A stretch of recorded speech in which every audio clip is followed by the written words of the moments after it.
మనతో పాటు ప్రముఖ గాయకుడు అండ్ తెలంగాణ ఉద్యమకారుడు, కాంగ్రెస్ లీడర్ ఏపూరు సోమన్న గారు ఉన్నారు. అసలు టీఆర్ఎస్ నుంచి కాంగ్రెస్ లోకి రావడానికి గల కారణాలు ఏమిటో ఒకసారి అన్న అడుగుదాం. అన్న నమస్తే. అంటే టీఆర్ఎస్ నుంచి కాంగ్రెస్ కు రావడానికి కారణం ఏందని మీరు అడగొద్దు. టీఆర్ఎస్ లో ఎన్ని రోజులు ఉన్నా, ఎలక్షన్ ప్రచారం అయిన రోజులు ఆ 10 రోజులు ఉన్నా నేను. ఎన్ని రోజులు ఉన్నా నేను? అందువల్ల అది పెద్ద పోడు ఉండు కూడా నేను గుర్తిస్తాను. సరే, వాళ్ళు మారారు అనుకున్నా, వాళ్ళు మారలేదు, వాళ్ళు మారరు, వాళ్ళతో నాకు సంబంధం లేదు. ఇప్పుడు వాళ్ళు చేసిన పాపాలు నేను మోయాల్సినటువంటి అవసరం నాకు లేదు. తెలంగాణ సమాజానికి న్యాయం జరగాలని 10 ఏళ్ళు గజ్జగట్టిన. అంతకుముందు ప్రత్యేక తెలంగాణ రావాలని చెప్పి 14 ఏళ్ళు పోరాడిన. అందువల్ల దాదాపు 25 ఏళ్ల నా సాంస్కృతిక ఉద్యమం నా జీవితంలో నేను అనేక ఏండ్లు ప్రజల కోసమే ఆడినా, పాడినా, మాట్లాడినా. ఇవాళ జస్ట్ ఒక 10 రోజులు నేను ఆ వేదికల మీద ఎలక్షన్ క్యాంపెయినింగ్ లో పాల్గొన్నాను తప్ప, నేను వాళ్ళు తీసుకున్న నిర్ణయాల్లో, వాళ్ళు చేసిన పాపాల్లో నాకు పాపం లేదు, నాకు సంబంధం లేదు. నేను ఆ పాపాలు నేను మోయదలుచుకోలేదు కనుక నేను మళ్ళీ నా ఇంటికి నేను రావాలనుకున్నా, నా పాత గుట్టికి నేను వచ్చిన, నా కాంగ్రెస్ పార్టీకి నేను వచ్చిన. నేను ఇంకొక 20 సంవత్సరాలు రేవంత్ రెడ్డి గారి కోసం, కాంగ్రెస్ పార్టీ కోసం పనిచేయడానికి సిద్ధంగా ఉన్నా. ఒక 20 ఇయర్స్ నా ఆట పాటను, నా జీవితాన్ని, నా చివరి కట్టె కాలిపోయే వరకు నేను ఆ పార్టీలోనే కొనసాగుతా, నేను ఆ పార్టీలోనే ఉంటా. ఇది ఆయన ఫైనల్ డిసిషన్. ఇక మళ్ళీ ఏ పార్టీలకు ఏపూరు సోమన్న అనే వాళ్ళు ఏ పార్టీలకు వెళ్ళడిగా, ఏ పార్టీ, ఏ రాజకీయ పార్టీ అనే ఆలోచన నాకు లేదు, నాకు ఉండదు, ఉండబోదు. మీ నోటితో ఒక్క చరణం వినాలనుందన్న. ఎవడి పాలయ్యింద్రు తెలంగాణ అనేది చాలా మీ ఆ పాట కోసం. అది నేను అది పాడాను ఆల్రెడీ 10 ఏళ్ళు. ఆ పాట పాడి పాడి ప్రజలంతా విన్నారు. నేనేమంటున్నానంటే, మేము తెచ్చుకున్నటువంటి ప్రజాపాలన మీద పాడతాను, మేము తెచ్చుకున్న పథకాల మీద పాడతాను, మేము చేసే కార్యక్రమాల మీద పాడతాను. ఏ దొరగడి ఇల్లు కూలగొట్టి పాలన తెచ్చాం, ప్రజాపాలన తెచ్చాం.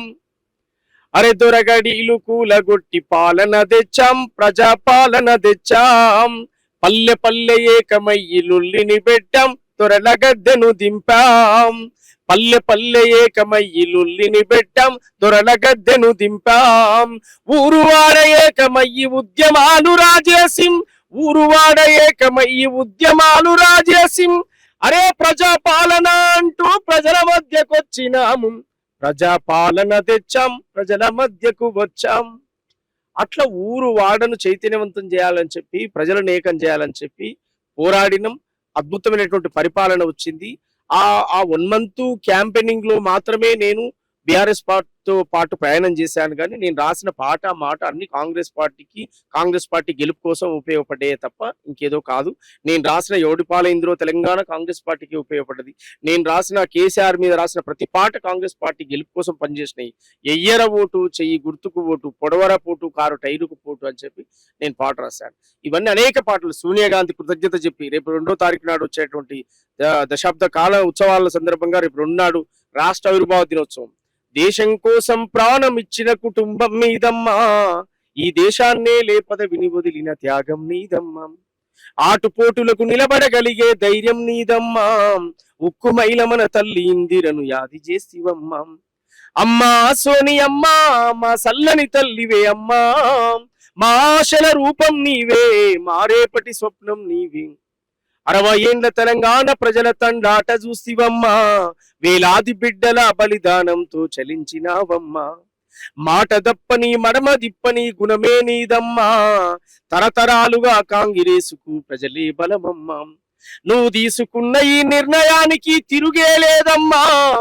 తెలంగాణలో కాంగ్రెసుకు ఎదురే లేదమ్మా. అట్లా సోనియా గాంధీకి రాష్ట్రం ఇచ్చిన సందర్భంగా కృతజ్ఞత తెలియజేస్తా ఉన్నాం. తెలంగాణ కోసం 1200 మంది పైగా అమరులైనటువంటి అమరులకు జోహర్లు అర్పిస్తా ఉన్నాం. రాష్ట్ర అవతరణ దినోత్సవం చాలా అద్భుతంగా జరుగుతూ ఉంది.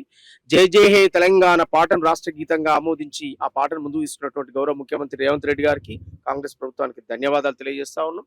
అట్లనే రాష్ట్రంలో ఈ మధ్య కాలంలో రాష్ట్ర చిహ్నంలో కూడా మార్పులు జరుగుతున్నటువంటి వార్తలు వచ్చినాయి కనుక అది కూడా ఒక చారిత్రాత్మకమైనటువంటి నిర్ణయం. ఖచ్చితంగా ఆ మార్పులు జరగాలి. 69లో ఉద్యమకారులకు సంబంధించినటువంటి ఏదైతే అమరవీరుల స్తూపం, ఆ చిహ్నం ఉందో దాన్ని పెట్టడం అనేది చాలా గొప్ప విషయం. అది ఉండాల్సినటువంటిది. ఆలోచన రేవంత్ రెడ్డి గారికి వచ్చిందంటారు అమరవీరుల స్తూపం. కేసీఆర్ గారికి రాజరికం, రాజు ఆయన దొరల ఆలోచనలు వస్తాయి. కాకతీయ కళాతోరణం ఉండాలి, చార్మినార్ ఉండాలి. గోలుకొండ నవాబుల చార్మినార్ ఎవరికి సింబాలిక్? తెలంగాణలో ఉద్యమకారులను అణిచివేసి చంపేసినటువంటి చరిత్ర నవాబుది. తెలంగాణ కాకతీయ రాజులది. సమ్మక్క సారలమ్మను అతి కూరాతిగా చంపినటువంటి చరిత్ర కాకతీయ రాజులది. అందువల్ల ఈ రాచరిక పోకడలు వద్దు, అమరవీరుల స్తూపాలు ఉండాలి, వారి జ్ఞాపకాలు ఉండాలనేది రేవంత్ రెడ్డి గారి లక్ష్యం. లాస్ట్ అన్న ఒక క్వశ్చన్. కాంగ్రెస్ పార్టీలో ఏపూరు సోమన్న గారికి ఏమన్నా పదవి రాబోతుందా?